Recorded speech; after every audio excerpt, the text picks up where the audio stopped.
We are live. This is Emil Fisher with the inaugural named episode of the BCTL podcast. That's right. We came up with a name for it. Today, I've got the legendary Stuart Cooper.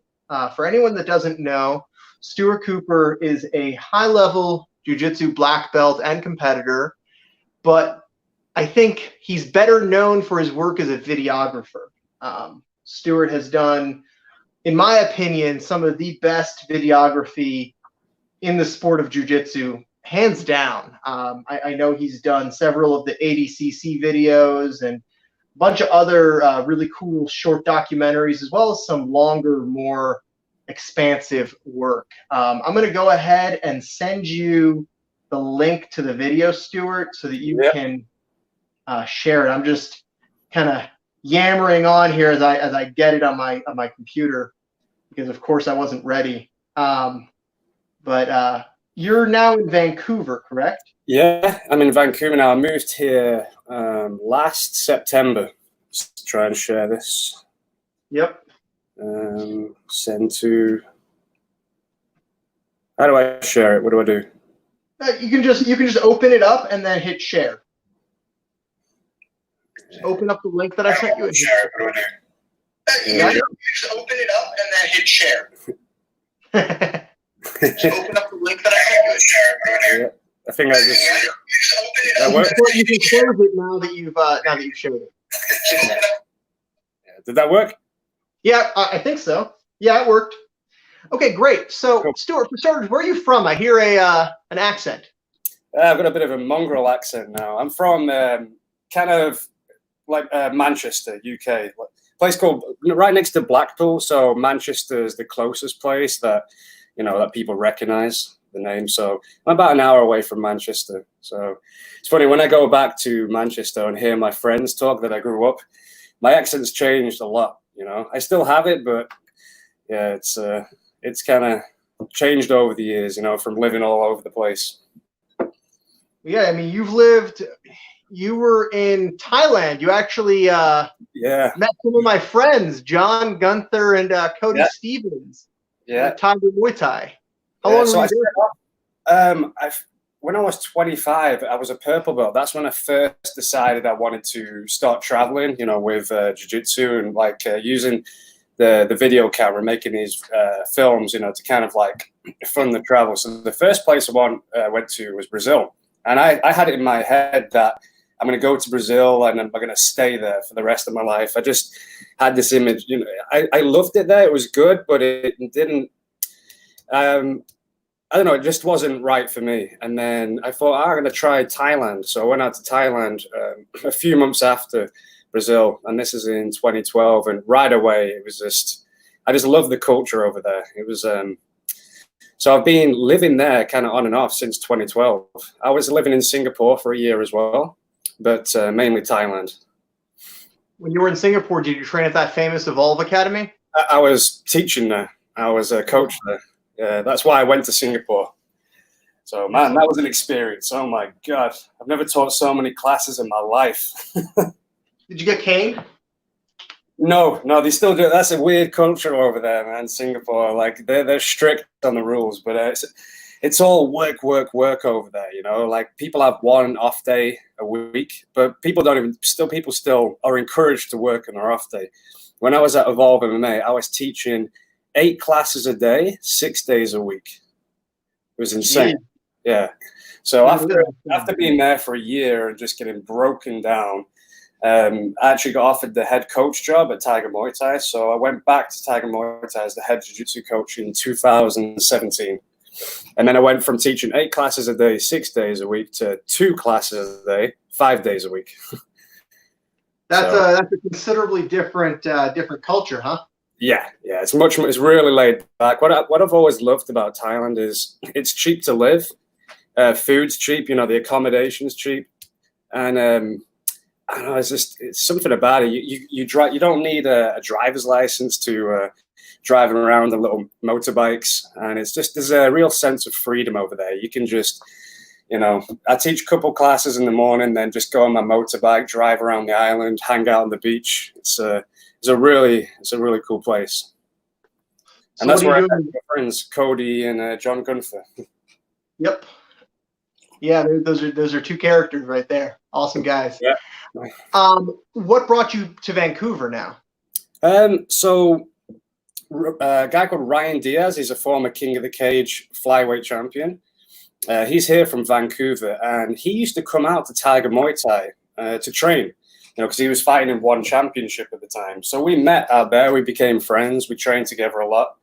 And then he retired from MMA and he came back to Vancouver and he opened up his own MMA gym called Diaz Combat Sports. And it already in 4 years, it's only been going 4 years. It's amazing what he's done. He's a really driven guy. And he's really built up like quite, an impressive MMA gym in that time. And then he came, we always kept in contact on social media, on Instagram. I was following what he's up to. And then he came back out to Tiger Muay Thai in 2018, I think it was, last year. And he just he brought one of his fighters out there to have a Muay Thai fight. And he just planted the seed. He's like, hey, Stuart, why do you think about coming to Vancouver? You could start up your own Stuart Cooper Jiu-Jitsu, at my gym.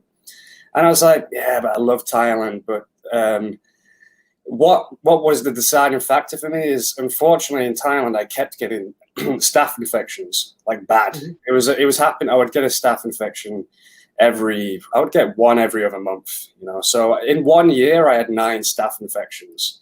And I was starting to become, I would have to be on the antibiotics longer and longer each time. So I don't know if you know much about antibiotics, but they destroy your insides. It's not good to be on those things. Yeah. So, and unfortunately now the different owners of Tiger Muay Thai. So the guy that owns it now, unfortunately, he didn't really see how important it was to keep the gym as clean as possible and try and control this staph infection. It's like always there, so many people come and go at that gym and it's always going around. It's so contagious, and I just couldn't teach there anymore. I couldn't train, and prepare for a competition, be confident that I'd actually get there without a staph infection. So then, it just seemed to make sense. Ryan Diaz made me the offer to come out to Vancouver, and took him up on it. It's going, it's been growing great. It was definitely a good move. Yeah, sounds like it.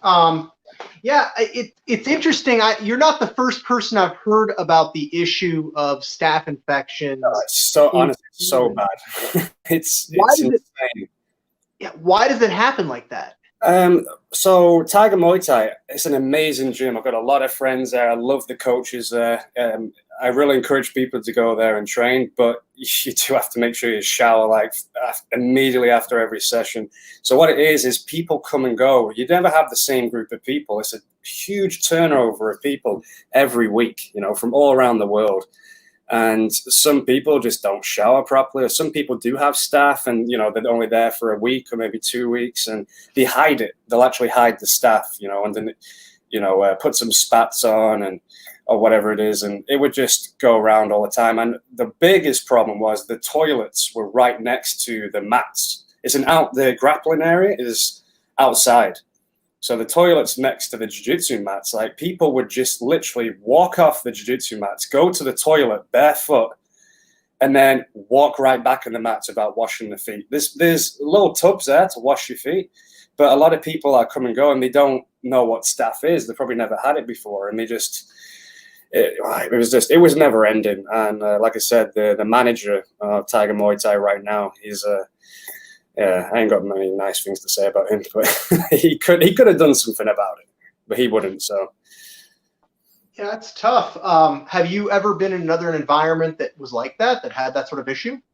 It is an issue with a lot of places in Thailand, I think, a lot of the gyms, but I know the other gyms got it as well, like Phuket Top Team, and I think it purely is because of the weather out there and just the turnover of people, but it can be controlled. When I was at Evolve MMA in Singapore, I never got it once, so that's because they had cleaners standing at the side of the mats. As soon as a class would end, you know, the cleaner would go right on the mats and, you know, spray, do everything you're supposed to be doing. So, but the Evolve MMA, the gym is indoors, you know, with air conditioning. So, yeah, they managed to control it pretty well there. So it is hard to control, but yeah, it's unfortunate because I love that place. I love Tiger Muay Thai. I love Thailand, but things are going great here. So what is your background? I know you're a BJJ black belt. You're an active competitor. What is your lineage? How'd you get into jiu-jitsu? You know, who'd you get your black belt from, and who'd you learn from? I got my black belt from a guy called Lucio Sergio dos Santos. He actually won the No-Gi World Masters this year and the Gi Masters as well. He's not like big on social media, so he's not one of the well-known names, but he's got some big victories. You know, he's got a victory over Clark Gracie. He just doesn't really promote himself on social media, but he is legit. So I've been here with him since day one. I started jiu-jitsu when I was 22, 23, I think. And yeah, I just got hooked right away. I was at university, and as soon as I finished university, I was like, right, I got to get a job now. I was in London, and I really didn't. I thought going to university, that would like, you know, I would know what I wanted to do. I thought you'd go to university, you do a degree, and then you get a job. And it wasn't like that. I went to university, got a degree, and I'm like, I couldn't get a job. You know, unfortunately, the degree that I did, it was the first time it was like a new course. And that was like a trial course. And after those 2 years, they never did it again. They got rid of that course. So I basically got a degree, a qualification, in something that doesn't even exist anymore. It was something called content creation for broadcast media. So I actually did this course with the intention of becoming like a filmmaker, but it wasn't very hands-on at all. We didn't make any videos, any films the whole 2 years. It was all very theory-based. A lot of the pre-production stuff. It wasn't the greatest, of course. But so after I did that degree, I was searching for jobs in London, couldn't really find anything, and I discovered UFC like a lot of people at this time, and right away, you know, I wanted to try it. You know, I've always been at that time I was into marathon running and like lifting weights. I've always been into sport. And then I went down to try my first jiu-jitsu class. I went down to do Muay Thai first, and I really liked it. And I was doing Muay Thai for a couple of weeks, and then I noticed there was an MMA class on after the Muay Thai session. So one day I jumped in the MMA class, and everyone kept taking me down and mounting me and submitting me, and I didn't know what was going on. I remember this, like, you know, really small 14-year-old kid just tapping me out at will. I was like, what is this ground stuff? And like, this is jiu-jitsu. And right, I just want to do that. Like, just that. I don't want to do MMA. I just don't want to do Muay Thai, just this ground stuff.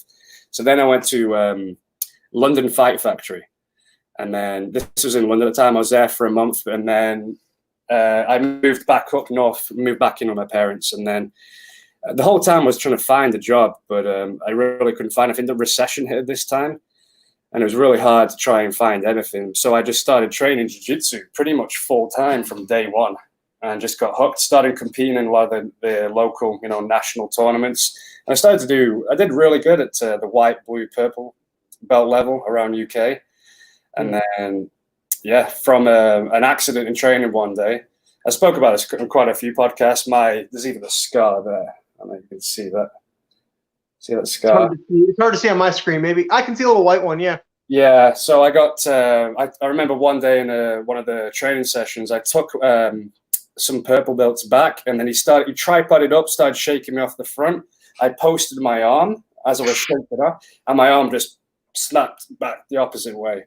Jeez. So it was a bad injury. I was out for a year, and this was when I was a blue belt. So because of that, I actually picked up a little cheap video camera and started filming jiu-jitsu. You know, started filming the local tournaments, all my teammates competing, and just messing around, editing the video stuff together, and it just, you know, took off from there. It was kind of crazy how it happened.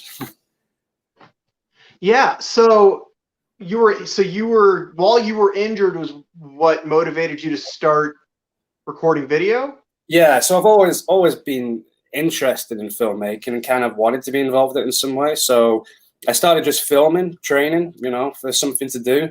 going to the tournaments, filming my teammates. And then one of my teammates was getting married, and he saw that I was kind of like, pretty good, with the video camera. Even though I didn't have much experience. So he actually paid me £300 to film his wedding. Nice. And I couldn't believe that. I got £300. That was amazing. So at this wedding, I met a wedding photographer, and I sent her the wedding highlight afterwards, and she was really impressed with it. And then her husband was a wedding videographer, and he got sick, like this is maybe a couple months later. So she contacted me out of the blue saying, Stuart, my husband's sick. I'll pay you £1,000 to film this wedding with me this weekend. I'm like, oh man, I'm in, definitely. And then the next week she offered another one to me. So just like that, in 2 weeks, I made £2,000. So with that money, I bought myself a better video camera. And then before you know it, I'm filming weddings to make a living. But that was a cool job, because I would film a wedding on maybe a Saturday or a Sunday. And then the week would just be editing. So I could choose my own hours. So this allowed me to train full time, and actually save up money. So after, I'm not sure how many weddings I filmed. I filmed a lot of weddings. I saved up a bunch of money to go to Brazil. And that's when that's when I made my first set of like Brazilian Jiu-Jitsu videos.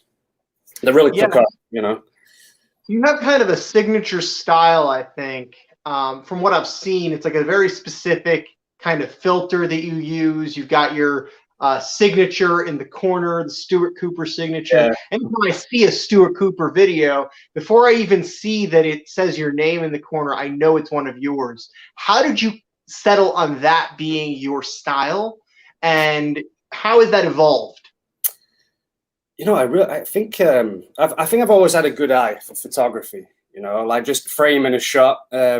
At school, I wasn't very good at. I was never an academic person. The only things I was good at school were sport. Like football, rugby.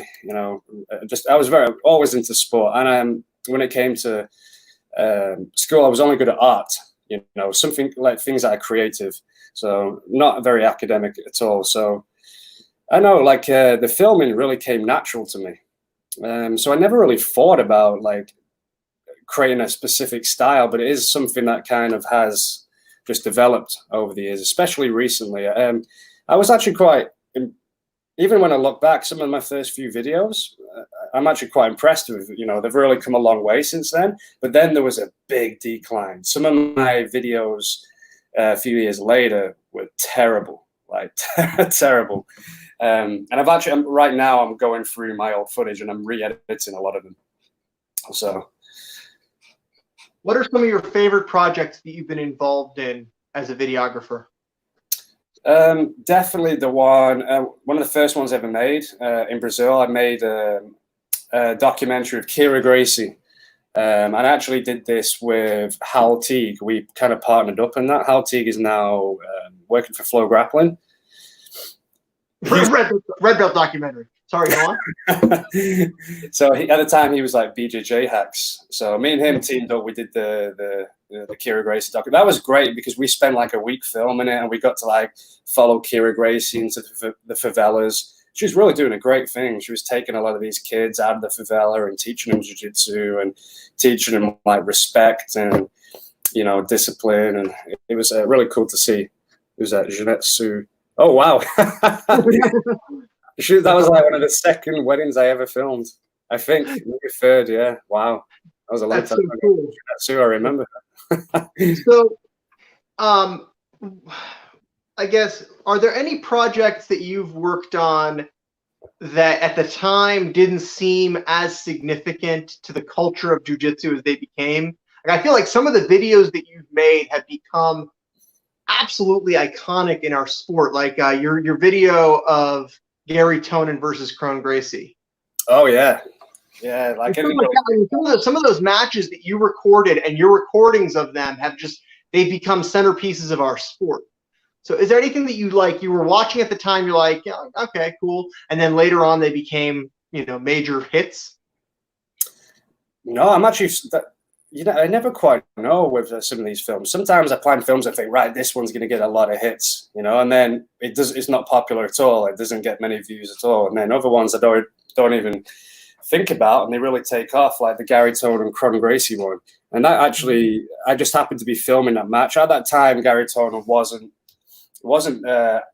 obviously as big as the name as he is today. I think he was a brown belt at the time, and he got some exposure from BJJ Kumite. But I remember filming that match, and it was when I got back to Thailand after being in China. Eddie Bravo went on the Joe Rogan podcast, and he spoke about what happened, that he started speaking about that match. And I'm there listening to it, and I'm like, I think I've got the footage of everything he's talking about here. And I even managed to catch Hicks and Gracie making those chicken noises. And I just thought, hey, let's try putting something together. So I put it together in like a day, posted it online, and to this day, it's had like I think it's like a couple million views, spread between YouTube and Facebook. So yeah, that one really went viral. And Joe Rogan shared it on his podcast, actually. It's funny, as a writer, I can relate with that. Some of my articles that I didn't really think much of at the time did very well, when I didn't even think that they would, or some stuff that I thought would be amazing did not do well. Were there any videos that you recorded that you were particularly proud of that just never got the reaction that you wanted? There are. Just thinking off the top of my head. Yeah, I can't really think off the top of my head right now, but I think there's been a few.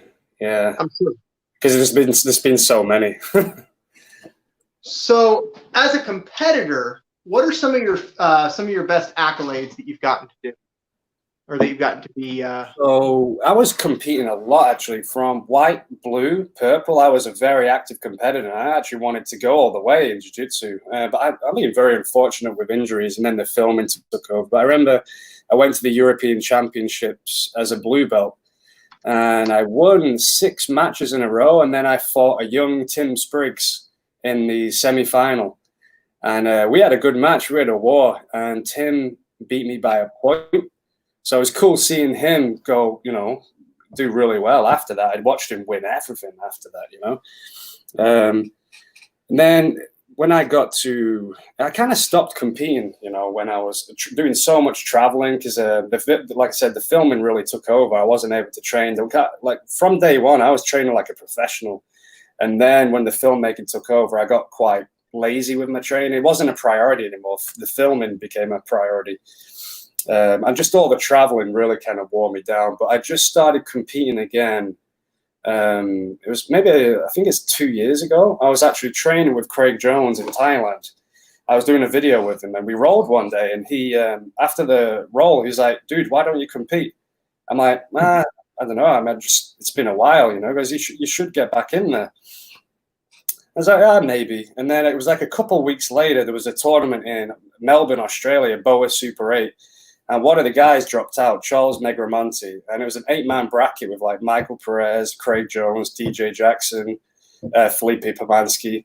And because someone dropped out, Craig Jones put my name into the promoter. And they reached out to me and, Stuart, do you want to jump in this 8-man bracket? $20,000 prize money. I'm like, wow, I haven't competed for years, and I'm just literally jumping in there with a bunch of world champions. And I thought, you know what have I got to lose? These guys just think I'm a filmmaker. They really don't know. There's not that much footage of me online since purple belt. So my first match was against Felipe Pomansky. I think he won the Nogi Worlds once. I think at brown belt maybe. But he just beat Murilo Santana recently as well. Actually, fortunately for me, I didn't know who Felipe was. So I was like, I've got to beat this guy. I've not heard of him. I found out who he was afterwards. He's legit. So I actually beat him in my first match. He got a negative. And then I fought DJ Jackson in my second match. And that was probably a really important match for me, because going out, I'm like, right, this guy's an 8-time world champion. What's going to happen here? Is he just going to run me over? It was kind of the wrong mentality to have. But halfway through the match, it's still 0-0. And I'm like, oh, I'm actually doing pretty good here. And then it was only with a minute left. He got one guard pass, and I managed to quickly push him off, got my guard back. But he beat me, I think, 2-0. But that match that gave me confidence. Right after that, I was like, oh, right, maybe I can compete at this level. So that was an important match for me. Yeah, I've been there too, man. I've had, matches that I took that I didn't think I deserved, I didn't think I'd win. And wound up doing okay. What are some of the more recent things that you've done? You mentioned that as, you know, one of the kind of your first black belt tournaments that you did. What other things have you gotten to do? Competing? Yeah. Yeah. So then I did, what did I do after that? I went to do quintet in Japan with Team Tiger Muay Thai. Unfortunately, that didn't go too well for me and my team. That was Haisam Reader's kind of coming out. You heard of Haisam Reader? Yeah, he's the big black dude. Yeah, yeah. From Nigeria, right? I knew who he was at the time. Yeah. But he come out and taps both our first guys come on, it was a draw. Our second guys come on, it was a draw. Then Haisam Reader comes out and he goes up against Viking Wong. Viking Wong is a legit black belt. He taps Viking Wong in 20 seconds. I'm like, oh shit. And then because my fourth guy is a brown belt called Alex Shield, but he's only like 60 kilograms, and Haisam Reed is like, I don't know, 95 or 100.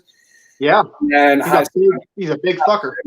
Yeah, taps him in like 2 minutes with a knee bar. There's a huge size difference. And then it's down to me. So for us to get through to the next round, to get to Team 10th Planet in the final, I have to submit Haisam Reader, then I have to submit Sakuraba, and then, you know, submit the third guy. So there's always pressure on me. And then it was actually going quite well. I managed to get a reversal and take Haisam Reader down. And then the referee gave me a penalty for stalling when I'm on top of this big fucker. I'm trying to like, you know, like pin him down. I'm on top of him. So this is where I want to be. And then gives me a penalty and stands us back up. And then I pull guard. And then it does this jumping guard pass, takes me back. And then he just face crushes me. So, but it was a great experience. It was disappointing for our team, but, you know, it was a cool event to be a part of. And after that, I went to do Grapple Fest in UK. Nice. Yeah, I saw that. I saw the posters for that. Yeah. Are you still doing any videography at this point? Yeah, I haven't filmed anything new recently. The last thing I filmed was like probably the ADCC highlight, and then I did the third coast grappling one. And actually, no, I did film with Benson Henderson recently in Arizona.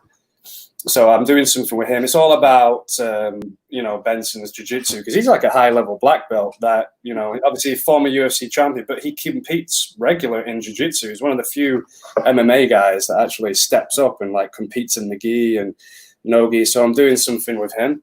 I'm just kind of waiting for the right time to release it.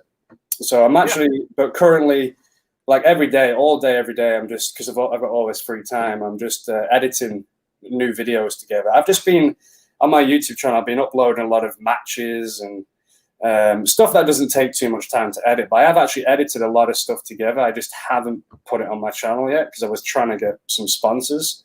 But I know no one's really spending money right now. So I mean, I would imagine that once you put up a certain amount of your work, and then you can kind of put out a bead saying, "Hey guys, look at what I've done thus far. There's more to come. Sponsor me if you want to be advertised."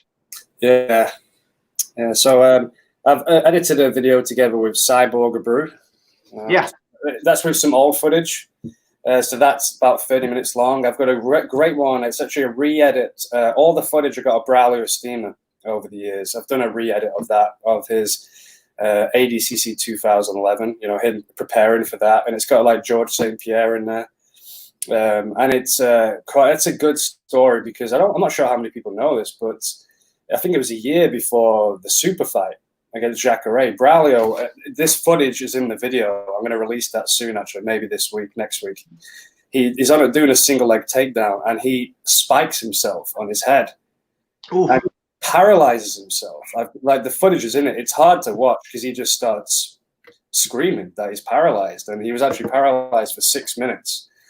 And then, fortunately, you know, his body started responding again, and then he went in for surgery. And it was 6 months after the surgery. He got 2 discs replaced in his neck. He goes out and beats Jacare in the super fight to become that. So that's a cool story. That's amazing. Yeah. Absolutely amazing. An injury. I've got a neck injury right now, and it's bad, you know. Yeah. What are you currently doing to manage in the current situation? Like, are you still training at all? Are you just focusing on editing and working out at home? What are you doing? So I'm trying to get back into running. This was the mistake I didn't do. I lost my last match in Grapple Fest against Centauri Lilius. and I got so tired. 8 minutes in, it was kind of like, I think it was kind of even, and then 8 minutes in, I got super tired because all I did for that match was lift weights. So right now, I'm trying to get my cardio better. I can't lift weights right now. There's no gyms open. So I'm out running, probably like I try and do a run every day. But sometimes my knees, and I'm 34 now, this never used to happen, but when I go out running, my knees are in pain the next day. So I have to sometimes take a day off here and there. So I'll go out walking. Look, fortunately, where I live right next to the beach in Vancouver. So it's really nice where I live. So I'll go out for like a 2-hour walk. I know there's a few people are training here and there, but I know I've done a couple little sessions, but yeah, it's a tough time. It's a really tough time for jiu-jitsu people because it is, and we don't know when we're going to get back either. Jiu-jitsu is the opposite of social distancing, so who knows when it's a hard time for a lot of these jiu-jitsu academies. I mean, who knows when we can open up? It's probably going to be one of the last things that opens up, unfortunately. Well, I don't know. I mean, it's nerve-wracking. I don't know if what they're doing in Canada, but here in Ohio, they just announced the first phase, and there's no gyms and jiu-jitsu on there. It's nerve-wracking. No.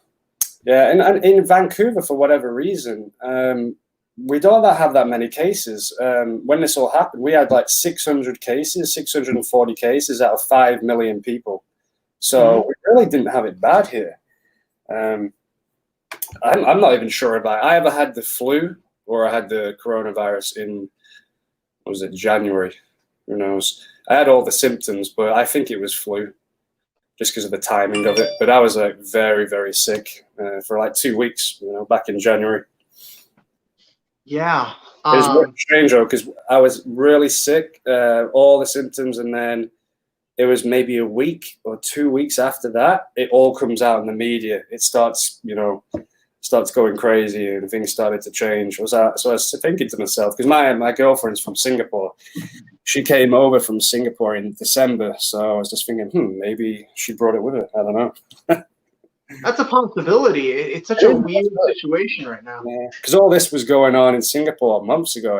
I think it was around December, January. There was a lot of cases popping up in Singapore. Yeah, but Singapore did a pretty good job of not getting overrun with it. No, yeah, I think they were doing a lot of contact tracing, from what I understand, but then they are in lockdown now. They went into lockdown about 2 weeks ago. So, and they're not going to open up until June. So it's one of the hardest things about this, because I haven't seen my girlfriend since December, and who knows when we can see each other next. So, yeah, for sure. So once things start to open back up, do you have anything specific that you're eyeballing? Anything on your horizon? I would like to get back in competing, right away. Actually, just the super fight, the grappling match I just had, that was my first one after about 1.5 years because I had knee surgery. God, that really put me out for a long time. That's why I didn't really do much running until recently, just because my knee couldn't take it. So now my knee's I would say my knee is 95% now. And I'm back training properly, and I'm able to run again. So I would love to. I quite like those grappling industries tournaments. I'd love to get onto the fight to win. That would be cool. And right away, I want to start making more videos. I've got some savings to maybe go and make something with the Rotolo twins in San Diego. So I want to go out there, visit them, spend like a week filming with them. Nicky Rod has agreed to do something with me also. And who else? Yeah, Dante Leon. I'd love to do something with him. He's an interesting dude. Hey, if you come out to do something with Dante Leon, let me know. I live in Ohio. I live 2 hours from him. That would be perfect. Yeah. So as soon as flights are up and the world's going again, that might even be one of the first ones I come out to do. So I'll bring Gunther and Cody with me too. Yeah, that'll be cool. But yeah, so as a videographer, I'm assuming that you see kind of like you have like a landscape of the sport that a lot of people aren't necessarily privy to. Is there anything that you have noticed in the meta? Any predictions you have for the next couple of years? I know that the last few years, the meta in jiu-jitsu has really been the leg lock game. Yeah. And then as of the past maybe year and a half, I think the Danaher Death Squad's focus on the back has caused the rest of the sport to focus more on taking the back and finishing from there. Do you notice any trends or anything specific that you think is going to change over the next couple of years here? What, in jiu-jitsu? Yeah, in competitive jiu-jitsu specifically. I think what a lot of people are talking about, the next wave is going to be wrestling, in jiu-jitsu. It's like just more and more wrestling. I think it's a big thing to have, especially for Nogi anyway. I think those two are going to start like combining. I think it's a very important thing to have. So, yeah, we're going through a leg lock phase right now. The back, that Danaher back system is awesome. I started learning that about a year ago. It really is a game changer. So probably wrestling. That's something I need to start incorporating more into my game as well. It's funny, we had Kyle Baim on yesterday night, and he said the same thing. Right. Yeah. Because I'm not sure how I don't really see him doing much wrestling. He's got a really good guard. But yeah, I mean, he's a big dude, so he's built like a wrestler. So, yeah, I just think someone like him, if he improved his takedowns, he could be a really big handful. Yeah, for sure. He's calling you Braun from Game of Thrones. I actually don't watch Game of Thrones, so I don't know who that is. You're a dead ringer for one of the characters from the show. Okay. Are there any collaborations that you want to do? Any specific events or circuits that you want to film for that you have not worked with yet? I'd love to do some more stuff with Third Coast Grappling. That would be cool. I really like the guys, the promoter, Ryan McGuire. He's a cool dude. So I'd love to do some more stuff with him. I was actually supposed to compete in one of the shows, but that's the one that got cancelled because of the virus. Was it the one that was collaboration with GrappleFest? I was going to do both of them. There was one in Texas, Houston, Texas. I had a match on that. And then I was also going to compete at the one in England as well. But both of them got cancelled. And Grappling Industries, they've reached out to me. They want to do something together as well. I really like what they're doing because when you go to Grappling Industries, they're like guaranteed like quite a few matches. And you could go all the way to IBJJF, pay an extortion amount of money, and then lose your first match. Get a bad referee call, whatever it is. And there's a lot of hidden costs when you do the IBJJF as well. So, yeah, I'd like to do something with Grappling Industries. That would be cool. But yeah. Yeah, Grappling Industries is a fantastic circuit. I like that their rule set allows for so many different submissions and that so many different positions, even in the gi. Yeah, I did my first Grappling Industries in February. Yeah, I did the one in Portland. Mm-hmm. So that was cool. That was like the first time I competed in like a year and a half after my knee surgery. Yeah. So I'd love to do more of those. I saw that you won that. I won the Absolute, and then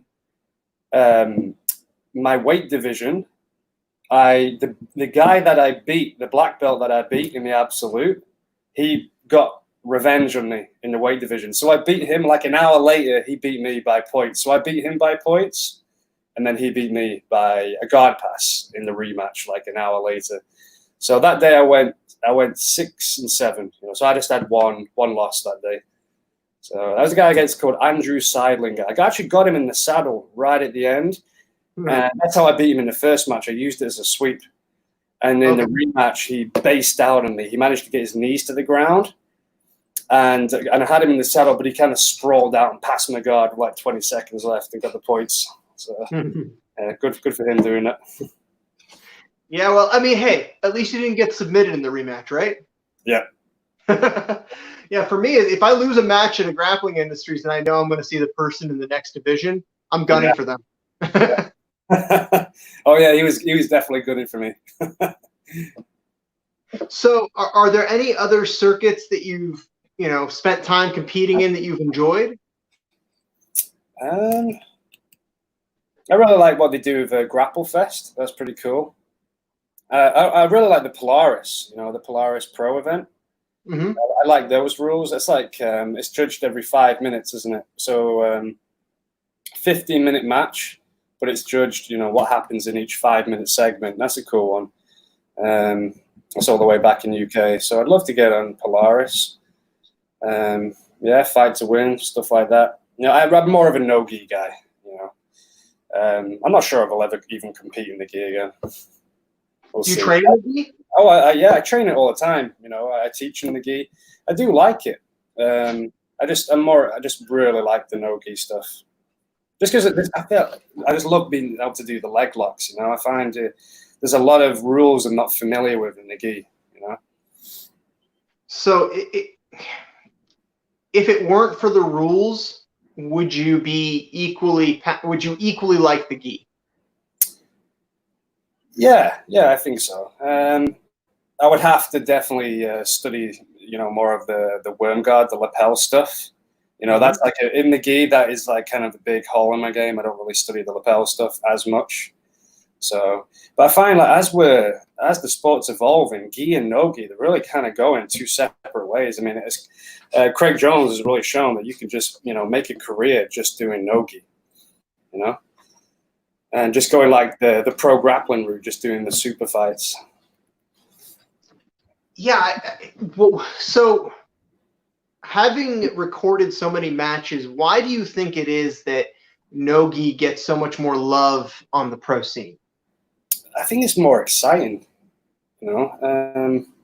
just that you're not as limited. You can pretty much like all submission, you're able to do heel hooks. I think it's in the gi, if your foot goes past the hip a little bit, from single leg X, disqualified, just like that. There's you can turn up to an IBJJF, and if your belt is, like a centimeter off, or your gi is like not correct, and so you've got too many patches on the gi, you get disqualified.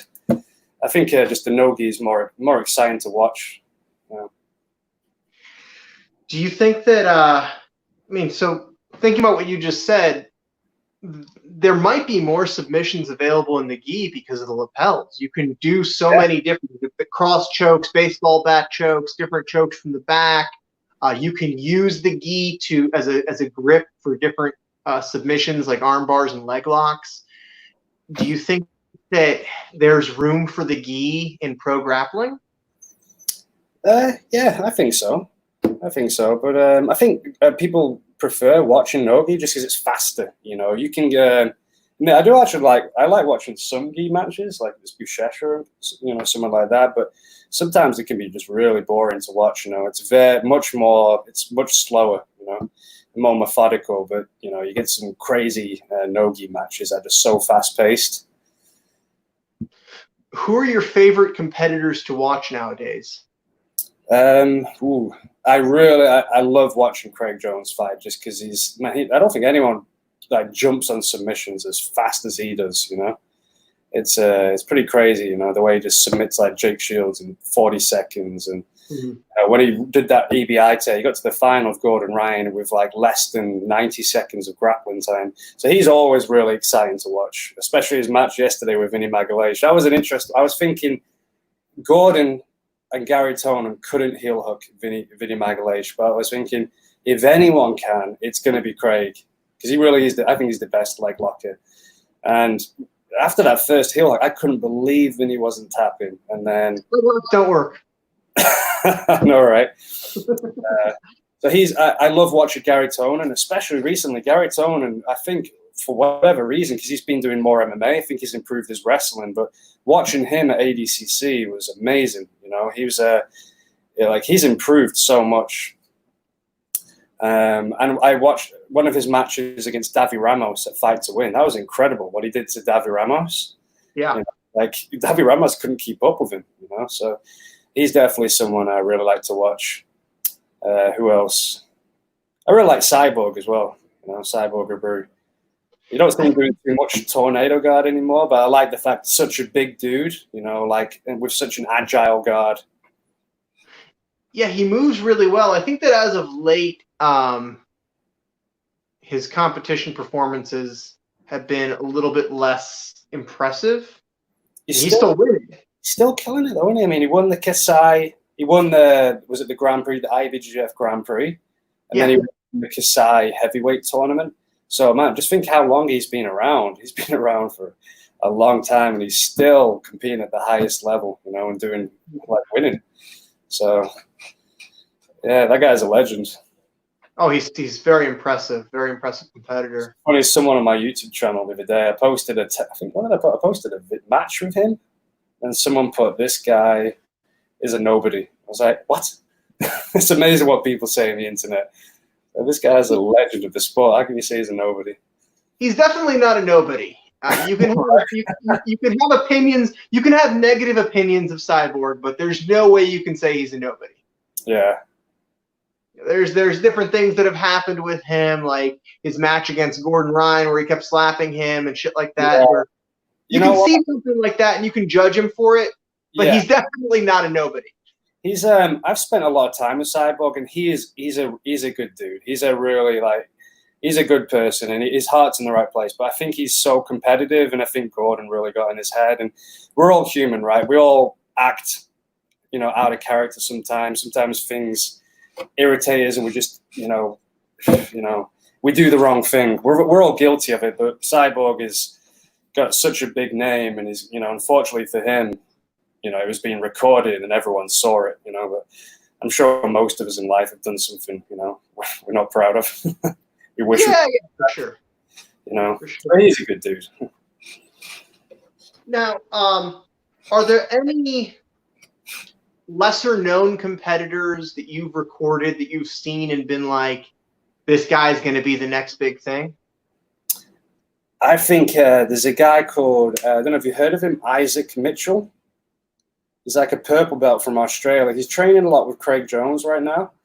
I've heard the name. He's sick. Well, look out for that guy. He's really good. He's a purple belt, but not really. He's probably tapping most black belts. He's been on Grapple Fest a couple of times. I think he's now training. He moved out to New York. He's training with the Danaher Death Squad right now. So, and also a guy, one of the coaches at the DS Combat Sports here in Vancouver. I'm training. He's actually a blue belt, and look out for him. You know, Jonathan. God, he's a good friend of mine. I don't even know what his surname is. Oh my God!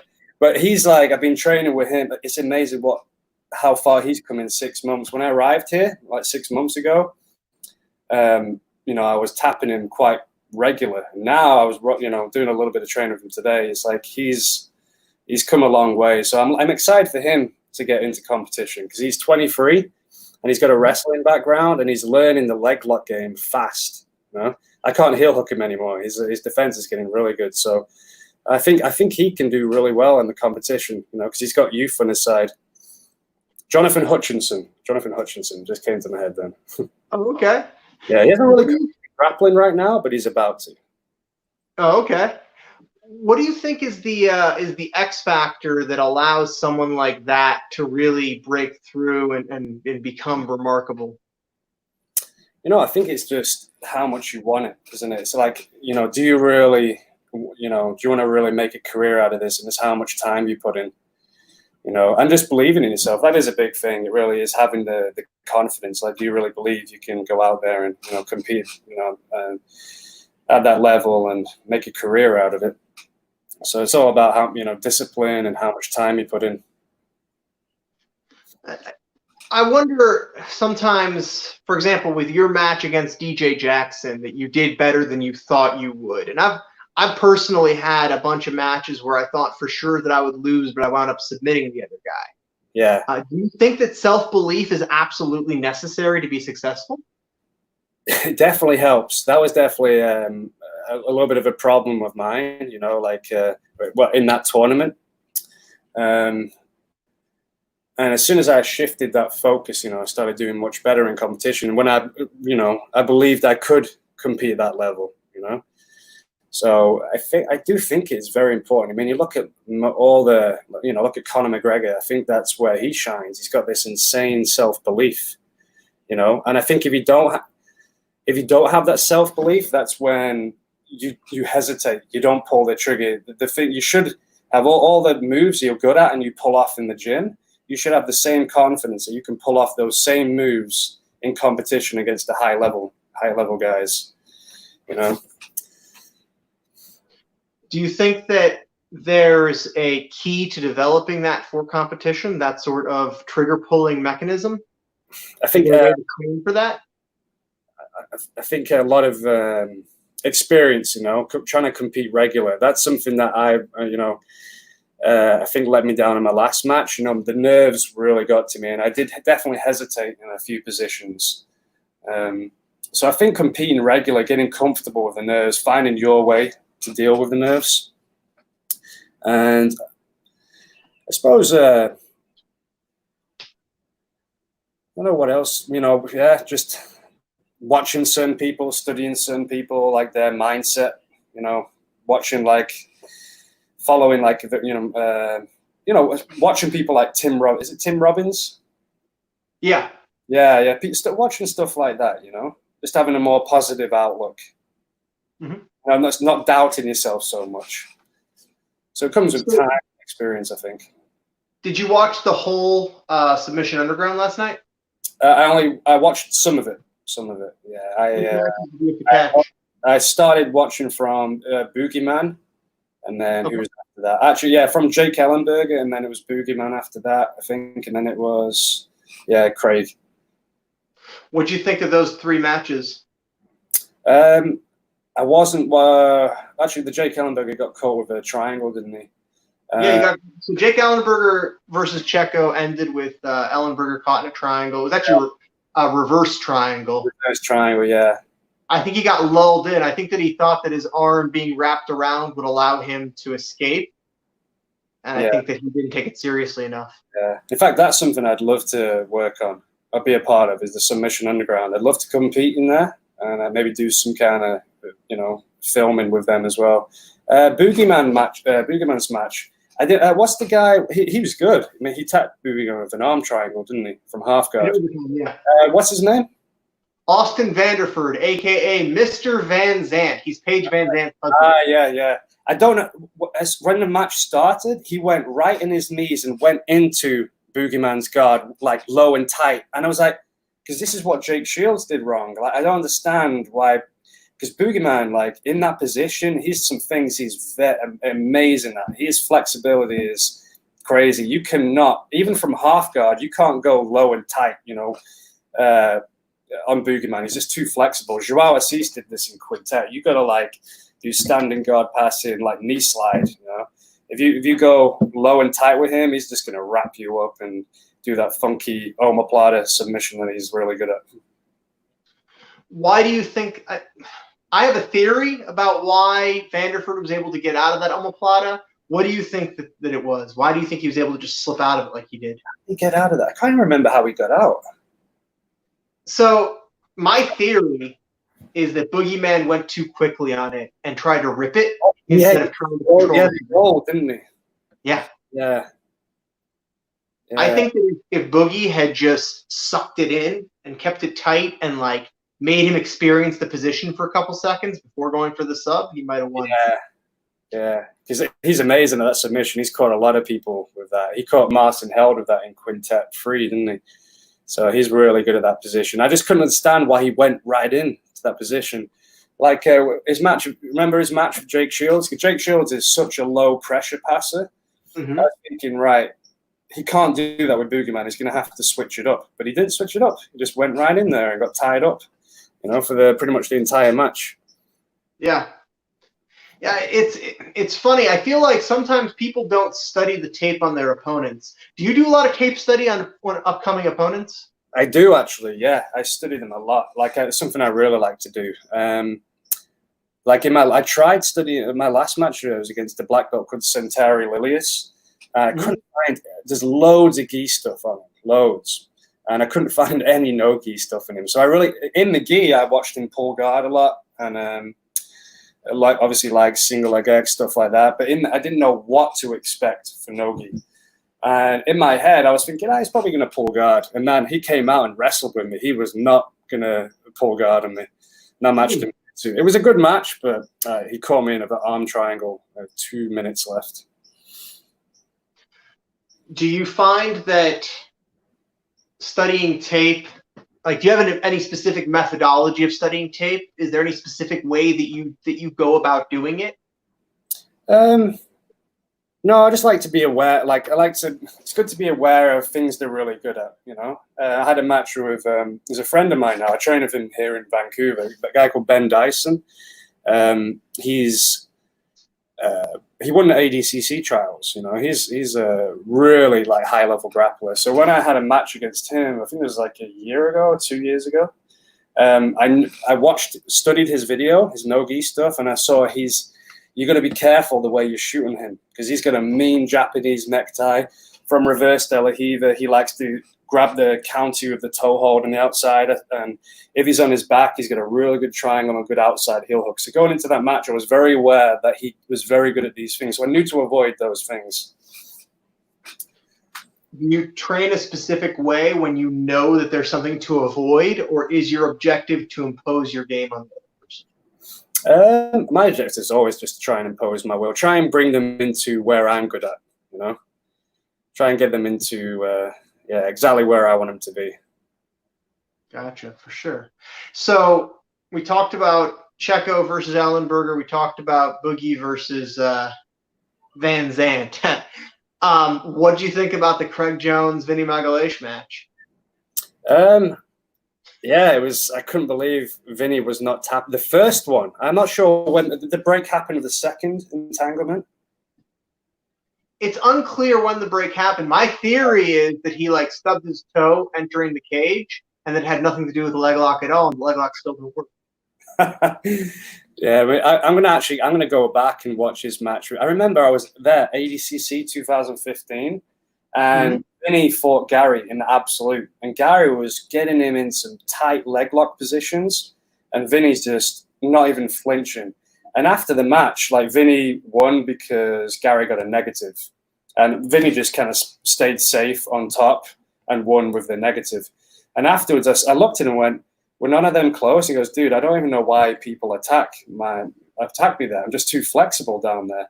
I was like, "Man, that's a good skill to have." And then he fought Gordon Ryan in the ACB, and Gordon got him in a few positions and couldn't finish him. So I was thinking, right, Craig is the one person that possibly could, you know, finish Vinny with a leg lock. But I was really curious with that match, because I know Vinny does like to counter with his own, you know. Yeah. He's on his knees. Did you see the post-match video where he was messing with the other foot? Yeah, I saw that. I mean, it's possible he didn't even attack the leg lock, you know? Yeah. So it was his ankle. Did it break his ankle? Was it a dislocation? Or I'm not sure what the damage was. It's a spiral fracture of the tib fib. Right. It was just hanging up. I don't think that it was fully broken. I don't think that it was actually broken. I just think that it was a fracture, a minor fracture, rather than like a full break. I mean, you've seen it happen where somebody doesn't tap to a heel hook and it breaks the fucking leg like in half. Oh, yeah. That's a thing that happens. I know that you can also do it with an Achilles lock. You can really snap somebody's shit off with an Achilles lock if you get it high. I had, when I was a blue belt. No, I was a purple belt. I just got back from my dislocated elbow. I was out for a year. Got back competing. I got my purple belt, and then I'm in the final of a no-gi grappling tournament, and I'm winning 9-0. And then guy with 10 seconds left grabs my foot, falls back for just a single leg X footlock. And it was so tight, I actually didn't know footlock escapes at this time. And he broke it. You know, my foot broke with 2 seconds left, and I tapped. So I know they can break. Mine broke. I was out for another year. Yeah. Why do you think that we don't see more straight ankle locks at high levels of competition? That's a good question. You know, Dean Lister used to do a lot of them, didn't he? He really was very effective in them. It seems everyone favors the heel hook. I think, and some people tap quick to heel hooks. You know, the damage is more severe with a heel hook, especially inside the knee. You know, there's a lot of torque there, so they're a little bit scarier. I think people can resist, you know, the Achilles lock a little bit more. It's a little bit easier to defend. I think that there's less defense to the Achilles lock because it's a closed circuit versus an open circuit. In order to do a heel hook properly, you have to have proper braking mechanics. You have to control more surfaces on the body. Whereas with an Achilles lock, if done properly, all you have to control is the ankle. Yeah, something I never really, you know, added to my game is the Achilles lock. Something, I need to get better at, actually. What is the rarest submission that you've seen performed in competition? Like, you know how if you go on bjjheroes.com and you look at people's charts and you see, you know, what the most common submissions are there any submissions that you see performed and you're like, ooh, he actually pulled it off? You don't see, what was that one Jeremiah Vance got? That was a weird one. The stretch? Yeah, that was a strange one. And then Zabit in UFC, he got like some kind of, that was a weird one. It was like a knee bar, but from a really odd position. So, yeah, wrist locks, you know, remember that was a strange one. Wagner Rocha got Marcin held with a standing wrist lock. Yeah, that was a strange one to see. For sure. Well, we're nearing the hour mark. I'm going to take a look at if we have any questions in any of these live feeds that I got going here. Is there anything that you want to talk about that we have not yet talked about? Off the top of my head, no. One comment that we have here is from Mike Kalika. He runs People of Jiu-Jitsu, and he says, I'm a big fan of Stuart for many years, both as an athlete and as a videographer. Let me know when you come to New York. I'd love to put you up on People of Jiu-Jitsu.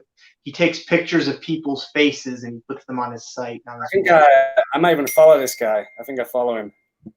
He's a cool guy. He's a very high-level masters competitor. Does a lot of really cool stuff.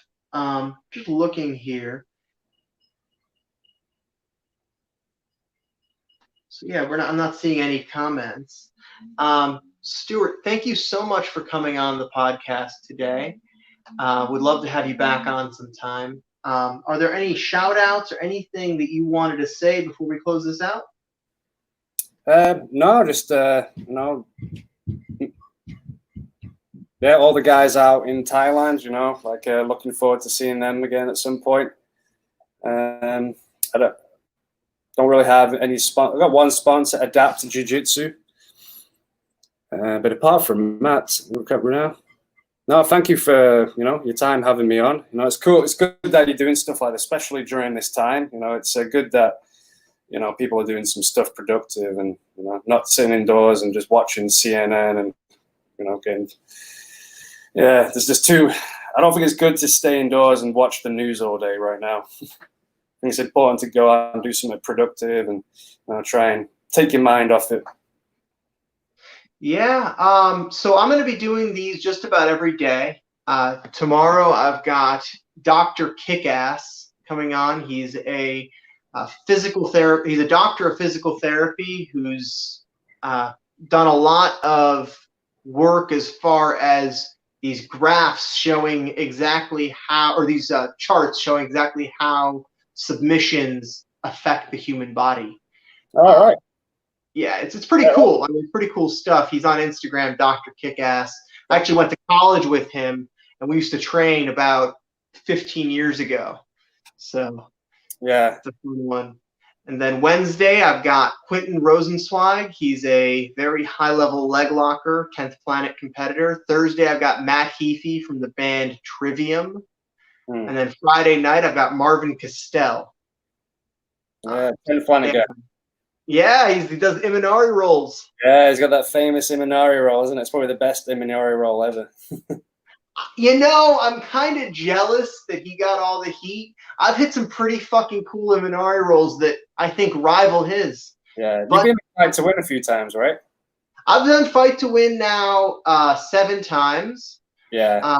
I'm their current brown belt light heavyweight champ in my weight and age. So it's fun, man. Fight to Win's a lot of fun because of the atmosphere on that stage. Yeah. But right now, my main focus is this podcast. I just named it.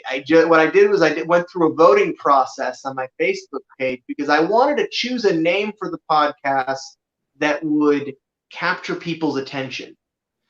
And I went with the BCTL podcast because I've been building that brand for years. So people voted on that one. They beat everything else out. And we'll see what happens.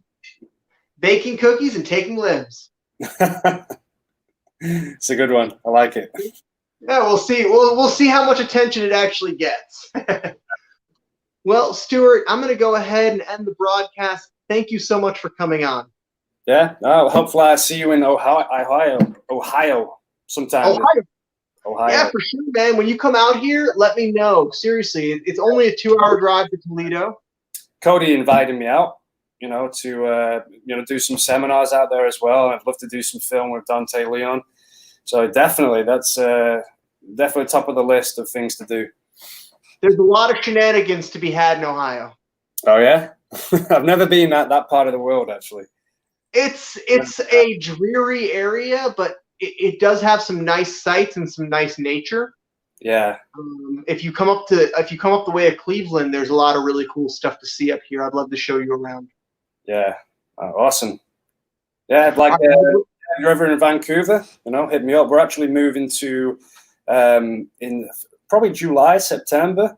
The gym we're at now, we're moving to a huge facility, Nice. Vancouver, and it's going to be a world-class, MMA gym. So anyone who's coming through, Vancouver, make sure to come to Diaz Combat Sports because it's going to be really one impressive facility. For sure, man. Well, thanks again, and have a good night. I'm ending the broadcast. Cool. You too.